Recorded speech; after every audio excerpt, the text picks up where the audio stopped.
before you make the move to Portland, you need to understand the real pros and cons, not just the extremes that you see in the news these days. Every week, I talk to people who moved to Portland for the wrong reasons, or they ended up leaving because they didn't really understand what they were getting themselves into before they made the move. If you make this decision blindly or just not with the right information or with the wrong information, even worse, you're gonna make a decision that you might regret later on. So you might end up moving to the wrong neighborhood, or you might not move at all to Portland, when in actuality, it could be a really good fit for you. I think that Portland has been represented in pretty extreme ways in the news and popular culture. So by no means is it war ravaged and a war zone and burning as it's been conveyed recently. And it's also not perfect. It's not Portlandia, of the 2010s, although there are some things that are absolutely true and it's silly and fun and playful. There's a lot of things where it's not that utopian sort of place. It's a real city with real people and real benefits and real problems. So if you want the honest truth about which Portland neighborhoods or suburbs might fit your goals and your lifestyles, call or text me at 971-443-1770. I work with people relocating to the city every single week, and I am here to help you. I've been through the process of trying to figure out where I fit in the city, and I'm happy to help you do the same.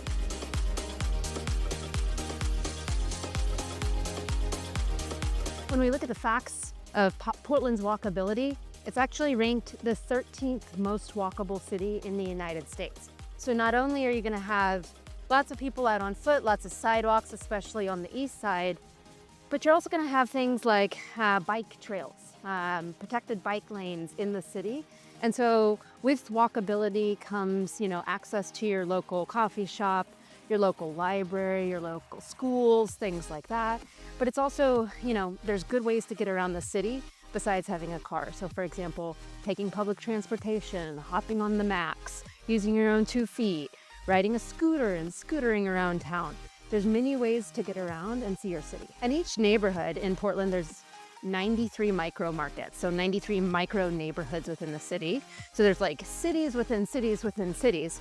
But each little sub-neighborhood is also gonna have its own flavor of walkability. So Selwood, as an example, it has a really small town feel. It's got a lot of little antique shops to it. And it's really cute and flat and walkable. If art is more your thing, you might wanna check out Alberta Arts. It's got a ton of really big, vibrant murals painted on the sides of buildings.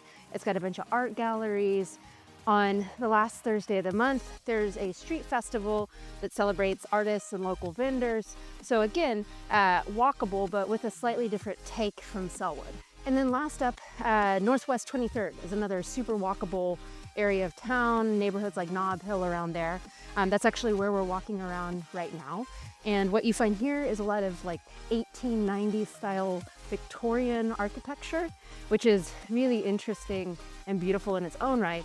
And then it's paired with, on 23rd Avenue, a highly walkable strip with tons of boutiques and wonderful places to shop. So lots of shopping, lots of restaurants, lots of bars, and really a high-end sort of premium retail feel. So with all of this walkability within the city, depending on where you choose to live, some places are more walkable than others, and so I'm happy to talk to you about that. But within some pockets of the city, some folks move here and find that they don't even actually end up needing a car. So I was chatting with one person who is from Texas. Texas represent, I'm also from Texas. But in Texas, everything's bigger, first of all, but everybody also rocks a car because you have to, because things are super duper spread out. But when that client moved up to the Portland area, they quickly realized that they had 2 cars at the time, but they didn't need both of them. They just kept one just in case of emergencies or whatnot. But they quickly realized, I can walk to 3 parks within my house. I can get to the grocery store. I can get to my kids' school. And so, other things that might be important, like what car you drive or those sorts of things, in Portland, it doesn't really matter so much. So again, it really depends on where you live. Not all neighborhoods are created equally in terms of their walkability, but if car light living is something that you're looking for, Portland has some neighborhoods that can definitely support that lifestyle.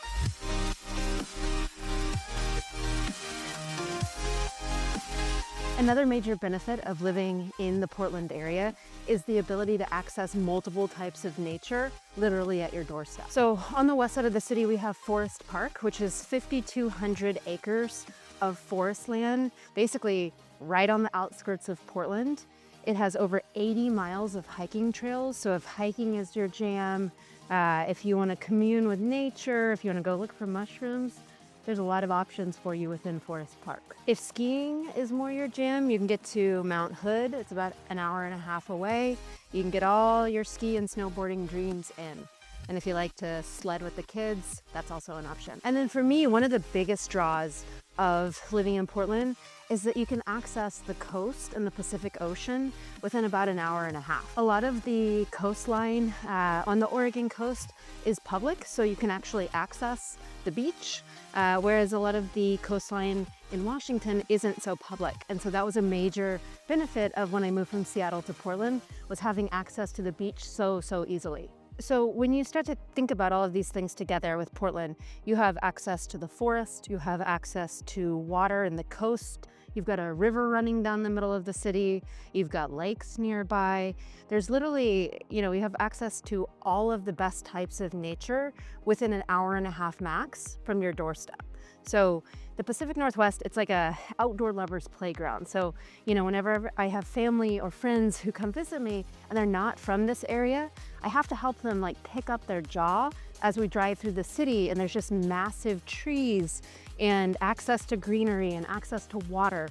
It's different, The Pacific Northwest, I have yet to find a place in the United States that I consider day in, day out as beautiful as the Pacific Northwest. And every single time that I fly in to Portland, it's just stunning. It's like you're looking over and it looks like a little model train scenario with all of your evergreen trees. They look perfectly coiffed.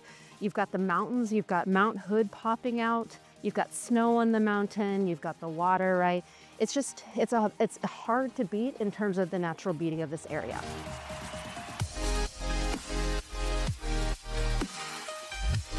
Okay, so let's talk about the food scene, the bar scene, the restaurant scene, the coffee scene, the brewery scene here in Portland. The too long didn't read of this section is the Portland food scene is amazing. I used to live in Seattle, and while Seattle does have good restaurants, it has good seafood, it has good breweries, I feel like you can walk into any place in Portland and be pleasantly surprised by the amount of flavor in the food, as well as the price. Caveat there, if you're used to West Coast food prices, it's a little bit cheaper here. So one of the first main differentiations of the food scene here is the food carts. We have over 500 local food carts. A lot of our famous restaurants here like Lardo, Fried Egg I'm in Love, Salt and Straw actually started as food carts. And so it's a common path where, young entrepreneurs, or not, who knows if they're young, but entrepreneurs get their start within a food cart, it catches fire, and then they're able to move on to a full establishment from there. My personal favorites from a food cart scene right now are Cookie McCakeface, which serves these delightful half cookie, half cake, half brownie, baked enough but not totally overbaked, half pound beautiful monstrosities of cookie, and they're awesome. You gotta try it. Portland is also home to a number of James Beard finalists or award winners. So Khan, which I believe is a Haitian restaurant, they won in 2023, and then Jinju Patisserie, which is a bakery, recently won last year. So a lot of elevated action on the food scene here. Other hotspots on the food scene include Screen Door, which is a southern food spot. It's the place where I always get my pies for Thanksgiving, and they're doing lemon chess pies, pecan bourbon pies, and they're exceptional. So it's a great spot to go out to eat for brunch or getting pie or whatever you're looking for, they've got it. Bamboo Sushi is another great spot. It's well known for its sustainable practices in regards to how they get the fish that they serve. I actually went there for one of my birthdays one year, and it's really, really delicious. And then if sandwiches are more your game, Lardo's a great option. And it's actually one of the spots that started out as a food cart within the Portland area and then was very, very popular and successful and made the transition to a full brick and mortar establishment. And going out to eat in Portland is a scene. So if you are going out for brunch on a weekend, be prepared to wait in line. Sometimes, you're going to be waiting for 45 minutes. Oftentimes, if you're going to brunch, they're going to have free coffee, things like that. But it's also, because Portland is so community minded, you're oftentimes going to meet your neighbors or see your neighbors. Portland's a big enough city where you don't see people all the time that you know. But once you know enough people, you start to consistently see them around the city. I was in a hike last weekend out in the Hoyt Arboretum, and I was going out to this lovely deck where there's these really, really tall redwoods towering over you, and they kind of sway in the breeze, and it's very peaceful. And I got there with my kids, and there was one other person there, and I was standing there with the kids, and they're scrambling around, and I was trying to keep them quiet so this person could have a meditative, contemplative moment. And then I hear, "Carrie?" And I turned around, and it was my friend. And so that's Portland, right? You're gonna find people, you're gonna cross paths with them, and if you're at brunch, you got time to kill, it's a good spot to meet your neighbors and hang out.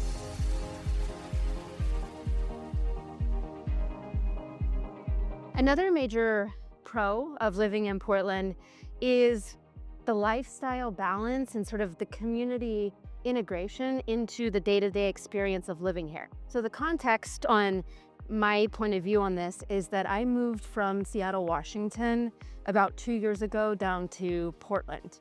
And my preconception before I moved here was that, they're both Pacific Northwest cities. Portland's not gonna be that different. But I was really wrong about that. Portland, it moves slower. It's a smaller city than, Seattle or LA or New York or any of those places. But it's not just that it moves slower, I would say it moves more intentionally. So Portland does not glorify hustle for hustle's sake, and it does not glorify status for status sake in the same way that Los Angeles does. When I work with people who live in San Francisco or Seattle or LA previously, one of the things they often comment about Portland is that they have the best work-life balance of their entire careers because, they work, they have their normal jobs, but when they step outside of their jobs, there's a city that counterbalances that really fast pace of life and that go capitalism mentality. In some cities, it is cool, when you meet somebody new to say, "What do you do for work?" or "What's your job?" or "What's your title?" And not so much in Portland. More questions about what are your hobbies? Or what do you like to do for fun? Or how do you spend your free time? Those here tend to communicate more about your identity and the type of person you are. And generally, again, this is a generalization, but that's what, Portland collectively values more so than how much money do you make or how high are you on the corporate ladder. And let me tell you, you are going to get a wide range of hobbies here in Portland. You're going to have your basics like, I like to work out, I like to read books, I like to lift weights, I like to go running, I like to go hiking. Those are sort of your vanilla hobbies. But you're also going to hear things like, I like to do pottery, and I do tarot cards, and I sort my crystals, and I spin my own sugar, whatever it might be, people in Portland do it and they're proud of it. The other thing that you're gonna see in relationship to work-life balance, and it still continually surprises me to this day, is that you're gonna see people out during normal working hours, 9 to 5, and it's gonna be, 2 p.m. on a Monday, and they're out going for a jog, or they're out in their backyard building a treehouse. That's a true story. That's my own wife. You're also going to go to restaurants, and it's going to be 11 a.m. on a Monday, and the place is going to be packed. It still shocks me. I'm still sometimes I feel like people in Portland aren't working, but I think then that's just sort of the capitalism, the indoctrinated capitalism inside me taking over. And the real question is, why am I not out enjoying my life more frequently like all of these people? So again, expect crowded restaurants in the middle of the week. Not something you would normally expect, but in Portland, there'll be nobody on the street, and then you try to go eat and it's busy. So just something to know.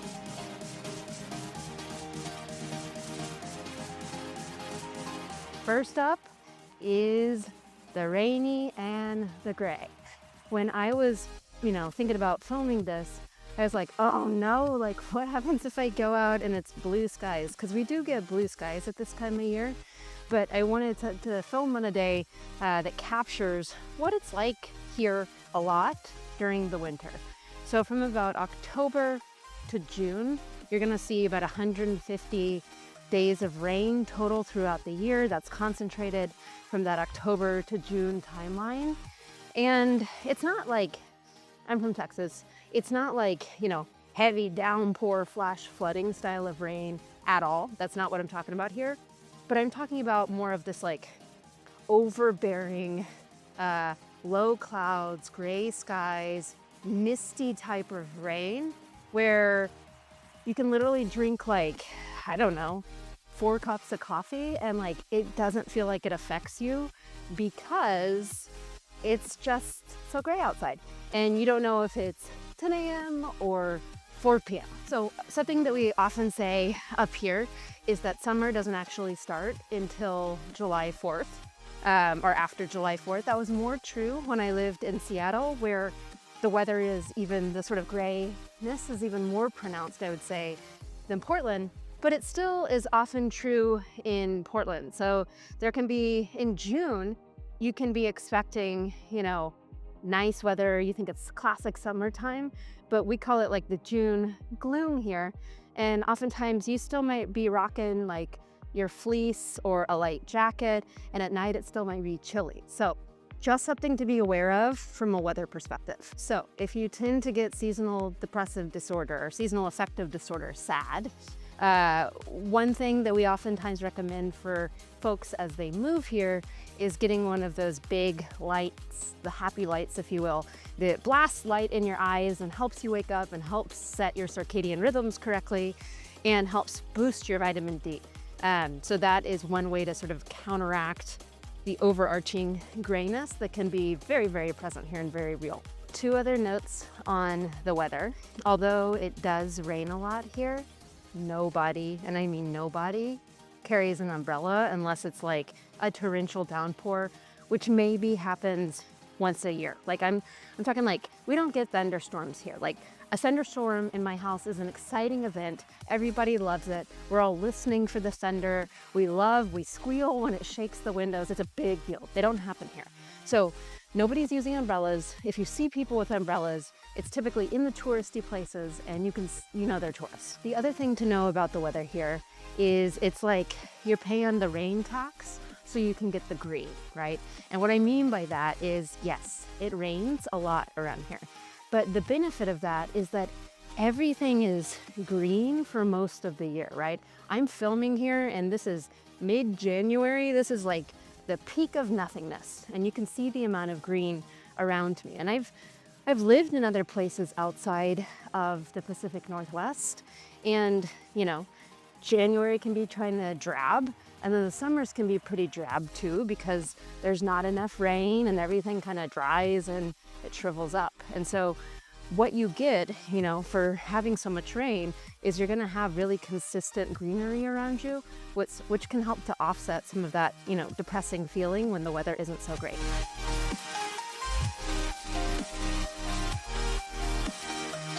Another challenge in living in Portland is that there is a pretty significant houseless population, and there is pretty high use of fentanyl and opioids, particularly amongst those groups.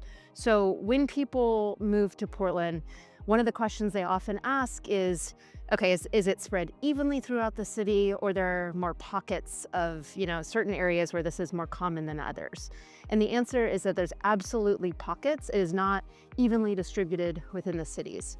And so what we tend to see is a lot of the houseless folks tend to congregate around the parts of the city where they have access to services, access to public support, which totally makes sense. It's logical. And so that means they're oftentimes on the west side downtown, sort of in the inner core areas where those public services are available. You're going to see more houseless folks. And then there are houseless pockets on the east side as well. This issue has been further exacerbated by COVID, which hit Portland particularly hard because Portland has a large service population in restaurants and bars, etc. And so when COVID hit, a lot of those places struggled and shut down, and there wasn't as many alternatives for work. And so that contributed to, the houseless population. And that, coupled with a lot of the permitting decisions within Multnomah County, where, even to break ground, it can cost $60,000. So that's led to a slowdown in the number of builds that we have here, which means that, there's less housing supply, which further drives up houses. And then if you have a population that's already struggling financially, it makes it more difficult. And so we've seen, over the past 5 to 10 years, an increase in the houseless populations. And then like everywhere in the United States, that's been coupled with increasing fentanyl use and increasing opioid use. So certain pockets of Old Town, certain pockets of the downtown area, they are going to be more concentrated in their houseless populations. And so, when you think about moving to Portland, you really need to ask yourself, like, what is the experience that you're looking to have? Are you comfortable with encountering houseless folks? What kind of environment do you want to raise your family in or not? I like living in the city. I have no problem encountering houseless folks because I think, we're all at different stages of our lives. We could all be in different stages of our life. And so those are good conversations that I can have with my kids and my family.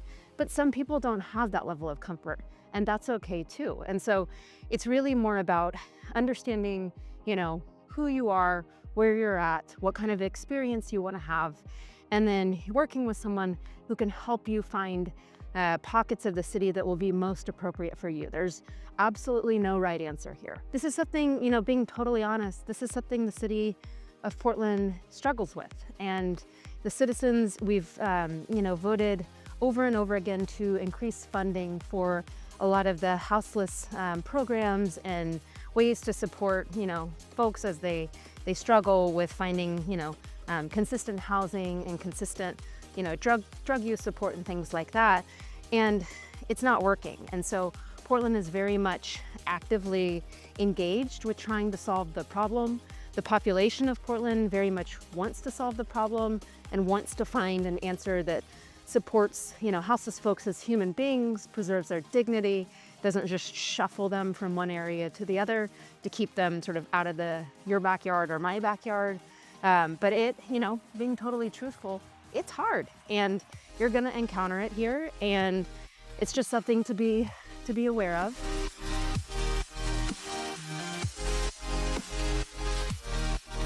Okay, let's talk about another gripe that people have with living here.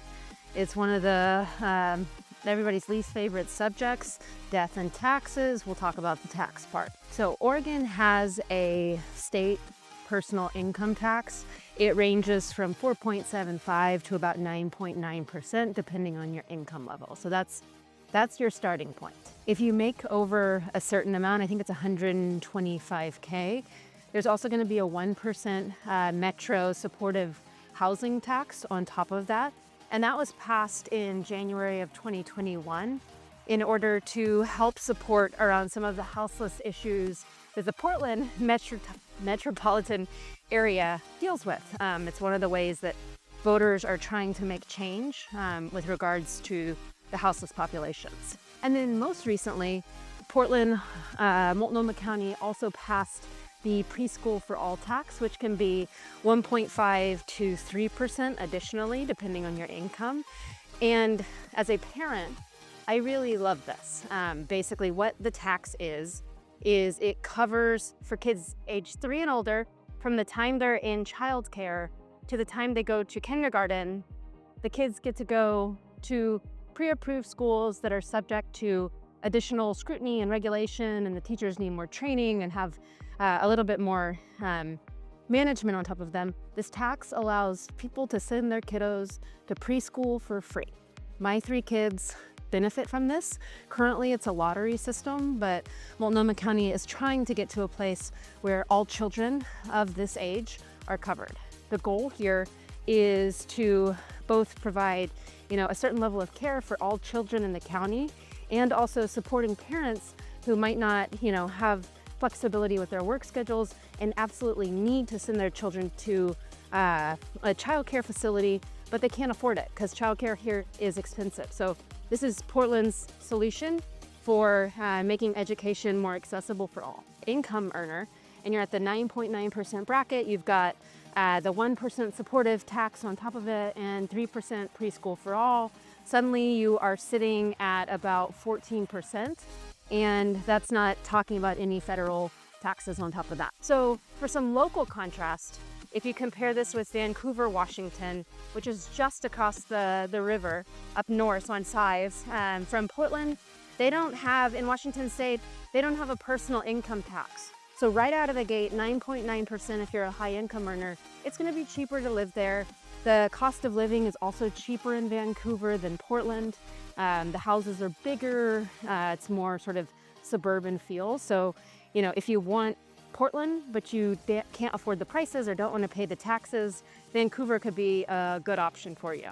So money matters. It's important to think, you know, when you're thinking about moving and you're changing states, you're coming from outside of Oregon, thinking about the tax differences are definitely something that you're going to want to factor into your budget. I know when I moved from Washington State, this is one part of the sort of modeling and the budgeting that I did in order to think, okay, I've got an extra 10% of my income coming out. What does that mean in terms of my housing affordability? So just something to consider.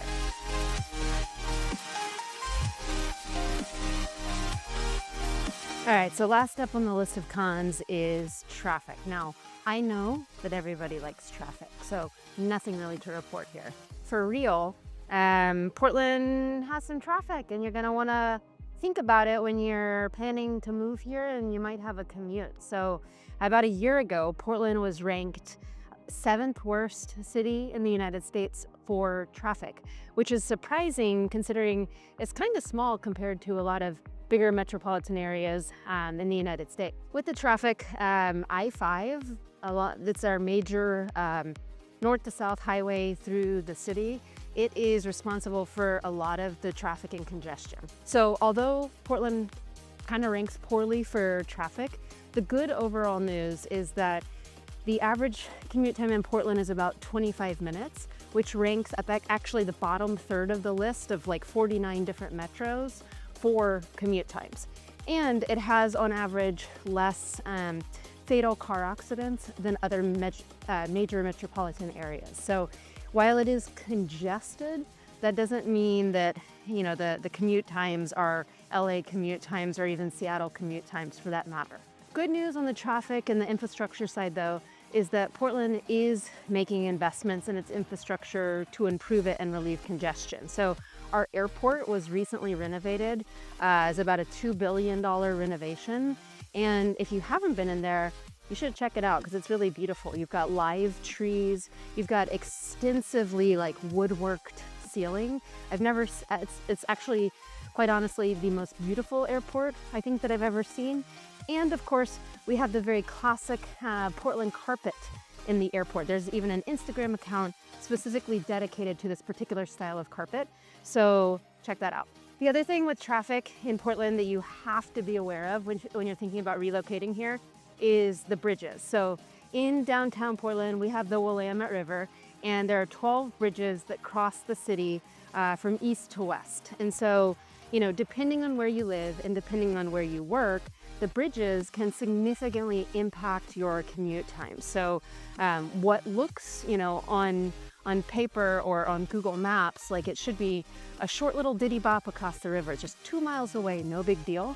If you're trying to hit that at rush hour, and then there's been an accident that backs up the bridge that you need to cross over, that's gonna be a significantly extended commute time.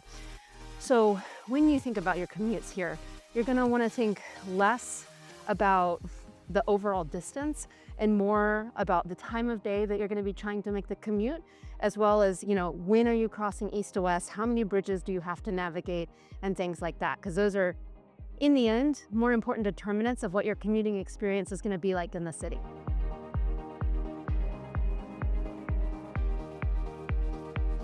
I wanted to talk about, like, besides just the pros and cons of the city, there's also a lot of myths and misconceptions and misrepresentations about Portland that I think it's important to unpack, both because they're partially true and partially untrue, and you need to know what's fact or fiction when you're making a really big decision like moving to a new place.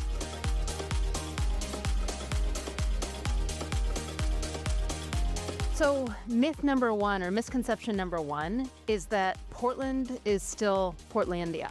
Those days are gone, and now the median average price hovers around $515 to $550K in the Portland metro area. And prices are continuing to go up, as is the cost of living. The Keep Portland Weird ethos is still very much alive and well. I would say Portland is very proudly one of the probably weirdest major metropolitan areas in the United States that you're gonna find. But it's also not as small town and sort of isolated as it used to be. It's very much a growing major metropolitan area, and that comes with its own set of challenges. So when people think of Portland, oftentimes they are thinking of a nostalgic view of the city, what it used to be like 10 to 15 years ago, and those don't necessarily jive with the current realities of the way things are.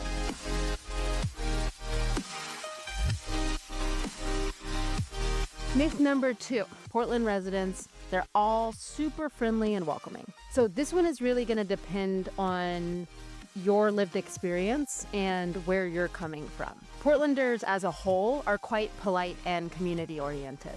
But if you're coming from the South, it might feel a little chilly here in people's reception to you.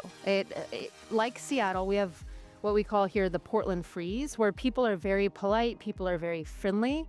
But that doesn't mean you're getting an invite to their kid's birthday party or, their barbecue in the summer. Relationships can take a little bit of time to build here. Now, I'm coming from Seattle, where I would say the Seattle freeze is much more prominent. People in Seattle, I didn't talk to people in Seattle. I didn't talk to the clerks at the grocery store. But in Portland, I go to Trader Joe's and I'm talking to people and people are talking to me, and then I come home and my neighbors pop by to deliver cookies, and then the neighborhood kids are out playing on the street. And so again, this is largely driven by what you're familiar with and what you're coming from, and that will influence how you interact with the city and how you receive other people's energy.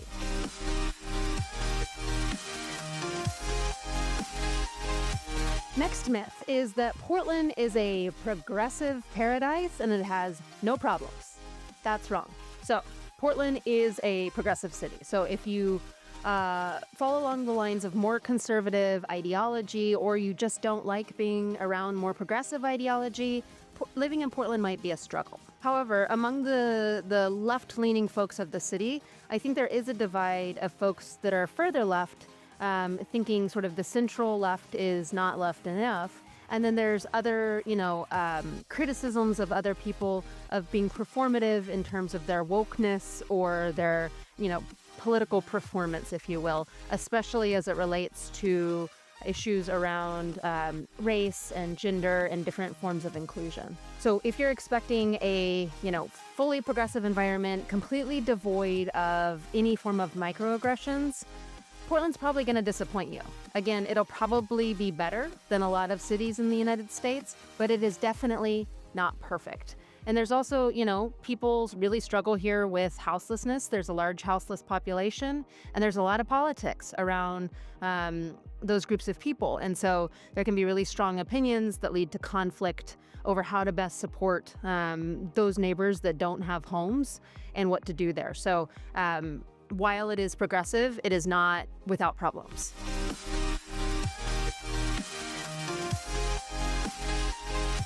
Next up, Portland is a dangerous and crime-ridden city. So you've probably seen the headlines that Portland is burning, we're war-ravaged, etc., etc., etc. First of all, those things aren't true. It is true, however, that Portland has seen an increase in crime. We have challenges with houseless populations. We have challenges with drug use, particularly, fentanyls and opioids, like a lot of other places in the country. But compared to most other major metropolitan cities, Portland is a safer place to be. So, if your concerns are houseless populations, houseless folks are not equally distributed throughout the city. They very much congregate in areas where there's access to social services, which totally makes sense. And so, if that's something you're sensitive to, you can think about that in the moving process and what might make sense for you. And with the Portland crime rate, it's important to say that violent crime actually has seen a decrease over the last couple of years. The major concern in Portland is property crime. So, breaking into cars, graffiti, smaller theft. It's not murder and homicide here as much.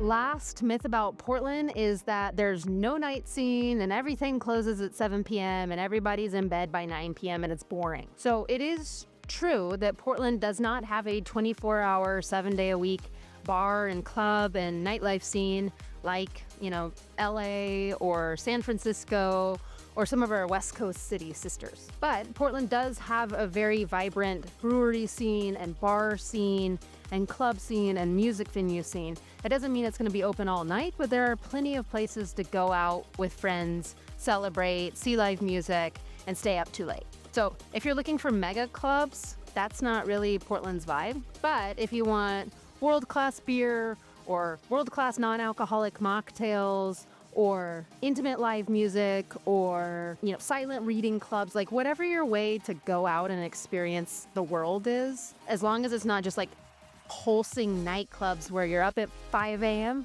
Portland's probably got you covered.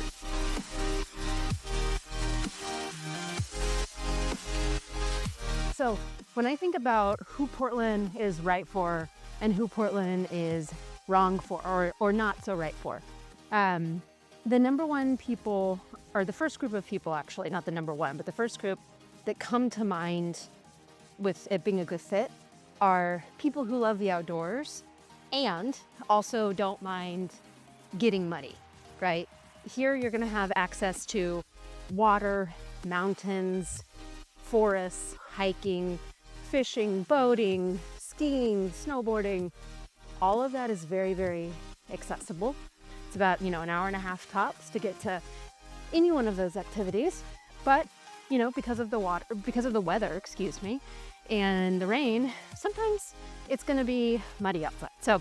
And it's going to be wet outside. So outdoor enthusiasts or people who are able to invest in the right gear. There's a common saying up here in the Pacific Northwest that there's no bad weather, there's only bad gear.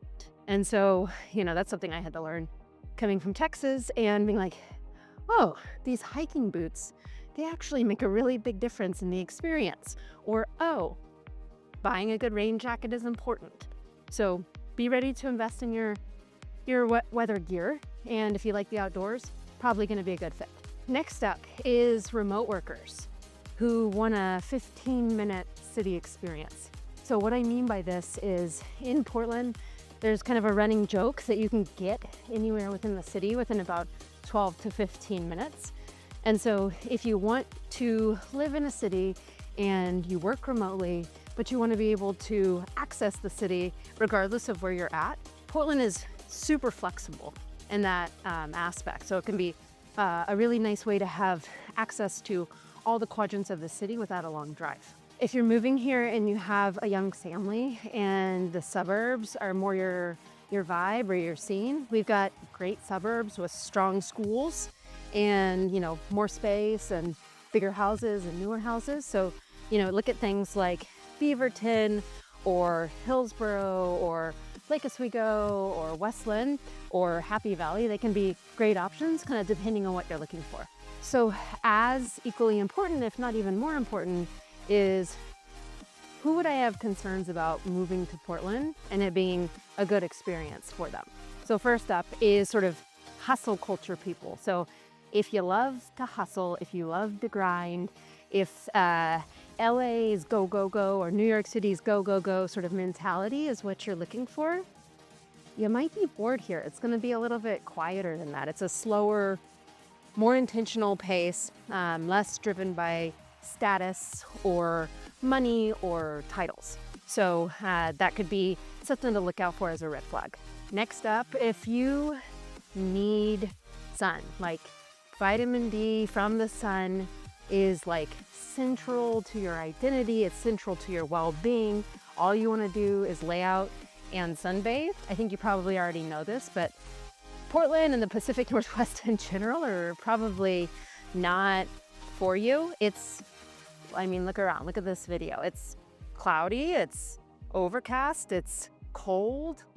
It's not going to be pleasant to lay out a lot of days, and we don't have 300 days of sun. So just think about it, like, know yourself. That's one of the big rules of moving, know yourself. And, you know, if you need those things, some places in California, Florida, the South, they can all support you, Idaho, but probably not the Pacific Northwest. If you are looking for that more like manicured suburban feel, and, you know, Portland's not your jam, which is no loss.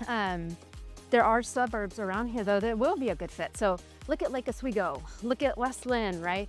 Look at Beaverton, certain pockets of Beaverton. These places have that more like master planned community manicured space that might be a better fit for you.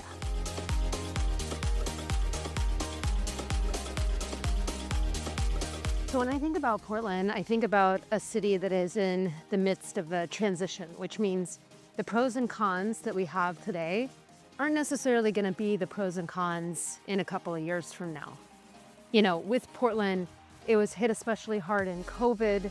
The service industry folks, a lot of folks lost their jobs and didn't have a way to make the same level of income. And then that contributed to, you know, the houselessness issues. And then there were decisions made around permitting and building decisions and rent control and things like that that further restricted the rent market and made it even more challenging. So it's been a tough couple of years for Portland, and it's still very much recovering. But then there's also a lot of good that's happening in Portland. There was just the news that came out last week that United Van Lines put out that Portland is the #1 relocation city in the United States after being like 7th on the list last year.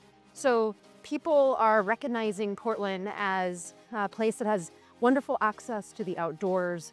It's more affordable than almost all of the other major metropolitan areas on the West Coast. There's a growing, you know, tech scene, an employment scene here, and it's got really cool culture. It's got great food, it's got good music, it's independent, it's progressive, and you can really find a place where you can show up as yourself intentionally and connect with your community. With Portland too, like the greenery and the nature, it's not going anywhere. So if you like the outdoors, if you're an outdoorsy person and you care about taking care of the earth, those things are going to be true and beneficial to your experience here, no matter when you're here. So with Portland, it is definitely not a city for everybody, but it can fit a lot of different types of people in it with so many different, you know, small sub-pockets. And then the suburbs, there's a lot of variety here where a lot of people can find a spot that makes sense for them. And Portland's unique. Like, I've lived a lot of different places. I grew up in Houston. I went to school in Austin. I've lived in Seoul, Korea for a number of years. I've lived in Seattle. And Portland just has this, like, it's a major metropolitan area, but it doesn't feel like a major metropolitan area. Like, you're gonna run into your friends and your community members bopping around town, and your friends and community members are just gonna show up at your front door and say hi and like welcome you with open arms. When you're, you know, in Seattle, you've got the Seattle freeze and people legitimately don't talk to each other that much. And in Portland, I have neighbors that knock on my front door and hand me, you know, chicken eggs that have just been freshly laid, or hand me muffins they've just baked, or they offer to help, you know, build the treehouse in the backyard. All of these things are consistently true about Portland, and I hear that same spirit echoed by all of my friends in the city. So if you're considering moving to Portland, reach out. Let's have a conversation.